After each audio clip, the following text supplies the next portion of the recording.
Hello नमस्ते, welcome to Malvi academy. So students, आज के पेपर का हम लोग एनालिसिस करने वाले हैं। जितने भी क्वेश्चंस हमें मिले हैं मॉर्निंग से टिल नाउ, उन सारे क्वेश्चंस पे हम लोग बात करेंगे।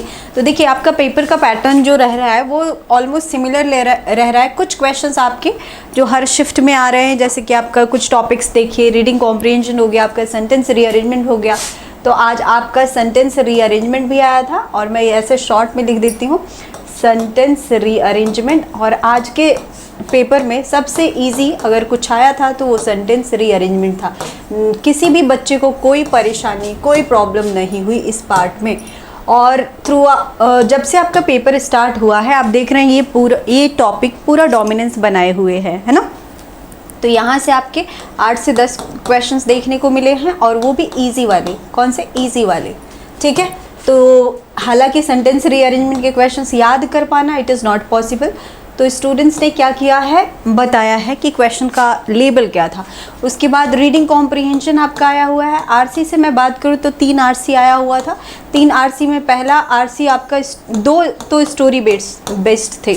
तो स्टोरी बेस्ड की बात करें तो हमारे पास एक आरसी था एक बॉय की, जो कि थोड़ा लेज़ी टाइप का है और उसके पेरेंट्स भी थोड़े हिडलेस टाइप के हैं, पेरेंट्स भी हिडलेस हैं। तो ये स्टोरी ऐसे ही चलती है, तो इजी वाला था। फिर एक स्टोरी था आपका, कोई राइटर होता है बेसिकली, वो अपने विलेज वापस जाता है और वहाँ की पूरा सराउंडिंग है, जो भी वहाँ का एटमॉस्फेयर है, वहाँ पे जो कुछ भी होता है इवेंट, उसका एक तरीके से एक्सप्लेनेशन दिया हुआ है, ठीक है। और तीसरा टॉपिक बच्चे को याद नहीं था, तो 3 आरसी आए हुए थे, जिसमें 2 इजी थे और आपका एक थोड़ा सा लेंदी था, तो उसको हम मॉडरेट कह सकते हैं। क्लियर? तो ये तो मोटा बात हो गया आपका एसआर और आरसी का। अब हम बात करते हैं हमारे कौन से ऐसे वर्ड्स आए थे। सिनोनिम्स एंटोनिम्स के नंबर ऑफ क्वेश्चंस जानना चाहोगे तो सिनोनिम्स एंटोनिम्स में अगेन डोमिनेंस बना हुआ है, इधर से 6 और इधर से 6, ठीक है। तो यहाँ से 6 क्वेश्चन, 12 इंटू 5 60 मार्क्स, ठीक है।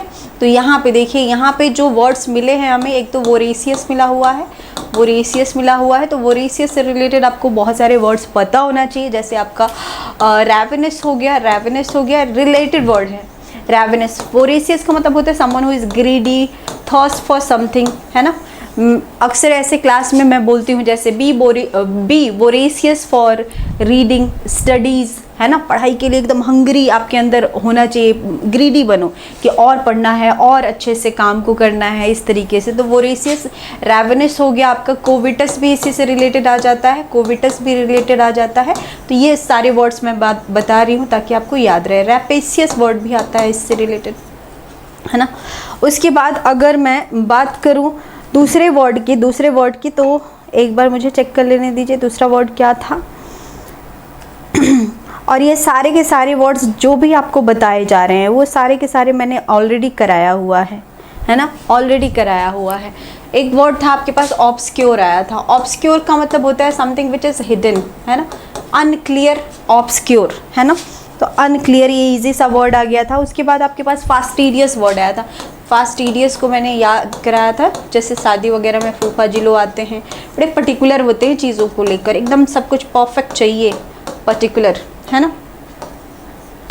तो ये वर्ड्स कुछ इंपॉर्टेंट वर्ड्स आपको मिले थे। उसके अलावा कुछ ईडियम्स थे आपके पास। नो पेन नो गेन, यानी कोई, जब तक आपको तकलीफ नहीं होगी तब तक आप कोई भी अचीवमेंट नहीं पा सकते, ठीक है। तो अचीव नहीं कर सकते कुछ भी। नो पेन नो गेन, ये आपका ईडियम था।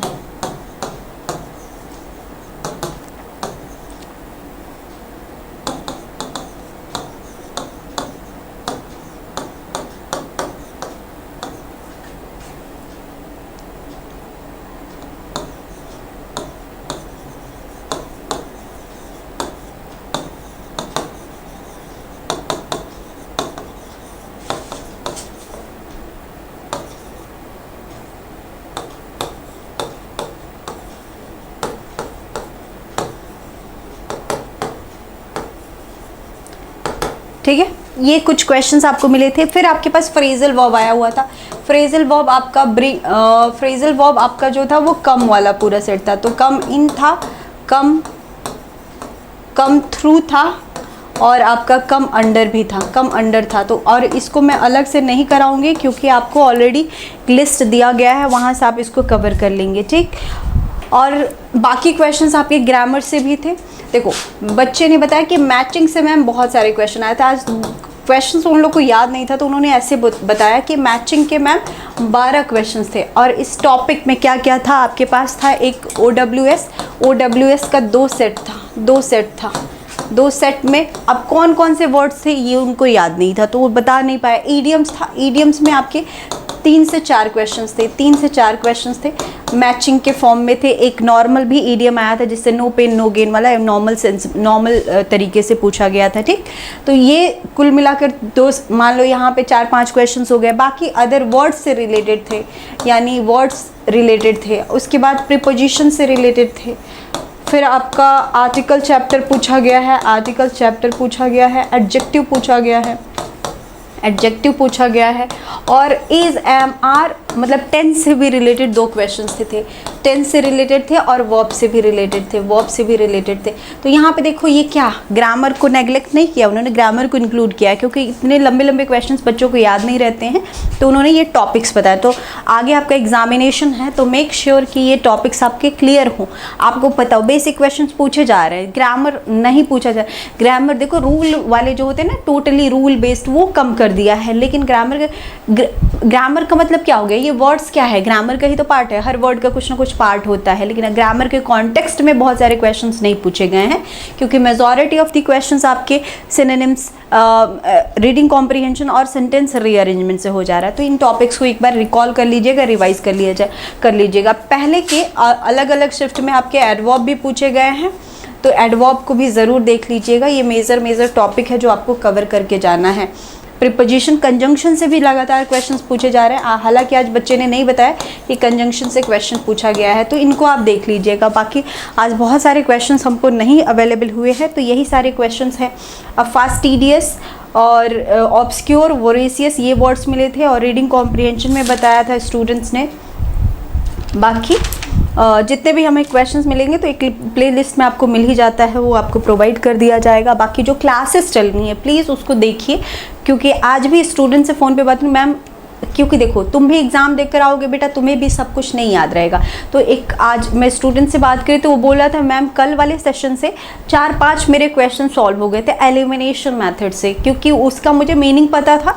तो इस तरीके से आप चीज़ों को जब रिवाइज़ करेंगे ना तो कहीं ना कहीं यहाँ पे स्टोर हो जाएगा और जब आप एग्ज़ाम में बैठोगे तो ऑटोमेटिकली चीज़ें कनेक्ट होती जाएंगी। तो रिवाइज़ करिए, जो पढ़ाया जा रहा है आपको क्लासेस के थ्रू, क्लासेस के दौरान उनको देखिए क्योंकि वो चीज़ें डायरेक्टली हिट कर रही हैं एग्जामिनेशन में। वो चीज़ें आपसे पूछी जा रही है, वर्ड्स हो गया, आपका ईडियम्स हो गया, वन वर्ड सब्स्टिट्यूशन हो गया, इन्हीं पे आपको कमांड बनाना है। बाकी फ्रेजल वर्ब का लिस्ट दे दिया गया है, उसको आप अच्छे से रिवाइज करके याद करके जाएंगे। जैसे अलग अलग फ्रेजल वर्ब आपसे पूछा जा रहा है। एक दिन के सेट में आयरन से रिलेटेड पूछा गया था तो आयरन आउट बहुत इंपॉर्टेंट है। आयरन आउट का मतलब क्या होता है, शॉर्ट आउट करना, प्रॉब्लम को रिजॉल्व करना, सॉल्व करना। तो ऐसे थोड़ा सा अलग कुछ पूछता है तो उसके लिए आप प्रिपेयर रहें। बाकी एनालिसिस आपको हेल्प करेगा ही करेगा। तो एनालिसिस देखिए, क्लासेस देखिए, रिलैक्स्ड होकर एग्जामिनेशन दीजिए, ठीक है। चलिए मिलेंगे नेक्स्ट सेशन में। Till then stay blessed and keep learning. Thank you everyone.